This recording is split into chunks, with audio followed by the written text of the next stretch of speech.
သူရာဇဂုပြေမှာတဲ့ရွှေပရိသေသားဖြစ်ခဲ့တယ်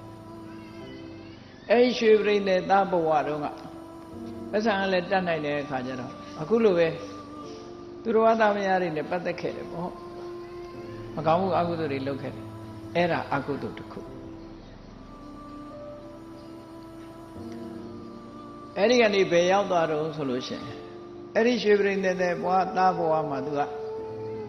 ကာမိတုမိစ္ဆာစရကံတွေကျူးလွန်တော့လဲတစ်ဖက်ကကုသိုလ်ကောင်းမှုတွေလုပ်တယ်ကုသိုလ်ကောင်းမှုတွေလည်းလုပ်တယ်လုပ်သည့်အတွက်ကြောင့်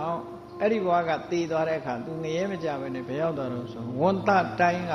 ဂရေ80ကျော်သွားတဲ့တထေသားသွားဖြစ်ပြန်ကုသိုလ်ကံအကျိုးပေးတထေသားသွားဖြစ်တယ်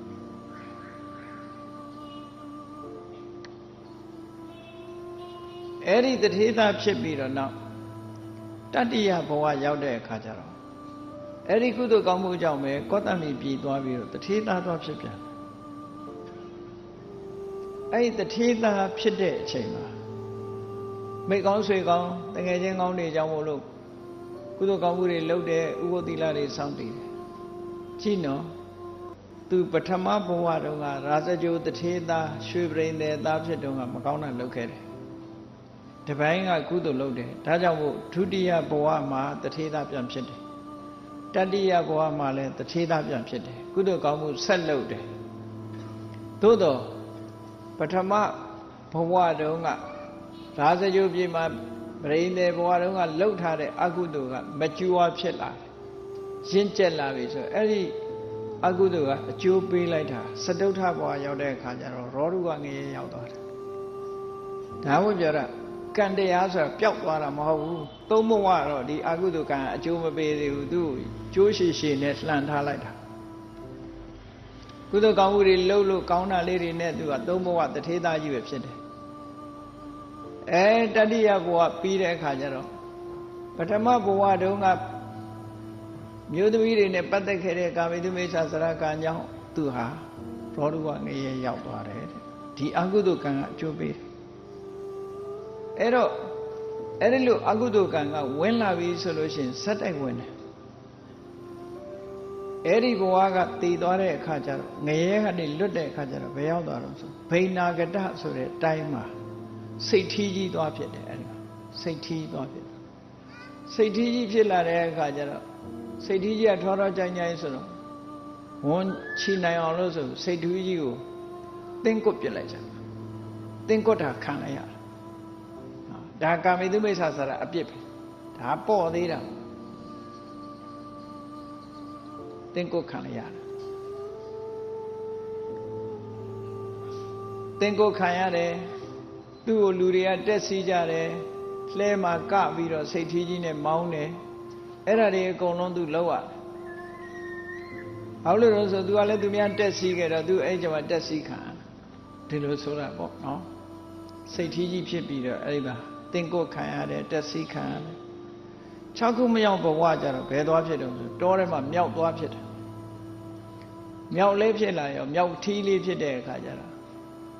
မြောက်သိန်းအုပ်သူ့အဖေကြီးကနေပြီးတော့ခေါ်ခဲ့တဲ့ဒီမြောက်ထီးလေးဆိုခေါ်လာပြီးတော့တခါတည်းယောက်ျားအင်္ဂါဇက်ကိုပါးစပ်နဲ့ကိုက်ဖောက်ပြလိုက်တယ်နော်တင်းကုတ်ပြလိုက်တယ်လို့ပဲအဲ့ဒီလိုဖြည့်ဆည်းခံရရပြန်တယ်ဩ6ခုမြောက်ဘဝ9ခုမြောက်ဘဝကြတော့ဘာဖြစ်တော့ဆိုနွားဖြစ်တယ်အလုံးသိကြတဲ့အတိုင်းပဲတောရွာတွေနဲ့ပတ်သက်နေတဲ့ပုဂ္ဂိုလ်တွေတော့သိတာပေါ့နော်မြို့ကလူတွေတော့သိကြမှာသိပါနွားတွေခိုင်းကောင်းအောင်မလုပ်တော့ဆိုတင်းကွတ်တာပဲနွားတွေဟာတင်းကွတ်ခံလိုက်ရသူလည်းပဲတင်းကွတ်ခံလိုက်ရတယ်အခုလို9ဘဝမှာကြည့်4ဘဝကနေစပြီးတော့ပထမဘဝလှုပ်ခဲ့တဲ့ဟာ2ဘဝပဲကောင်းတဲ့ဘုံရောက်ပြီးတော့4ဘဝ5ဘဝ4ခုမြောက်5ခုမြောက်6ခုမြောက်9ခုမြောက်ထိအောင်အကုသိုလ်တွေကဇက်တိုက်ပြီးပြီးတော့အဲ့ဒီကနေဆက်ပြီးတော့ဘာဖြစ်တော့ဆို10ခုမြောက်ဘဝကျတော့ဘာသွားဖြစ်တော့ဝိစီတိုင်းမှာပစ္စည်းဥစ္စာချမ်းသာကြွယ်ဝတဲ့လူသွားဖြစ်တယ်ဒါပေမဲ့လို့ယောက်ျားမဟုတ်မိန်းမမဟုတ် ယောက်ျားမဟုတ်မိန်းမမဟုတ်သွားဖြစ်တယ်ယောက်ျားလည်းမပြီးသားဘူးမိန်းမလည်းမပြီးသားဘူး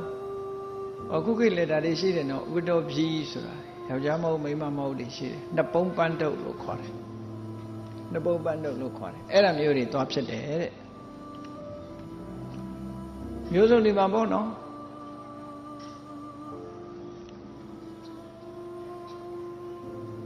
ခေတို့လက်စဖီယန်တို့ဒါမျိုးတွေပေါ့ဖြစ်ကုန်မှာပေါ့နော်အဲ့လိုတွေဖြစ်တယ်နောက်တစ်ခုကဘာတော့ဖြစ်ပြန်တော့ဆို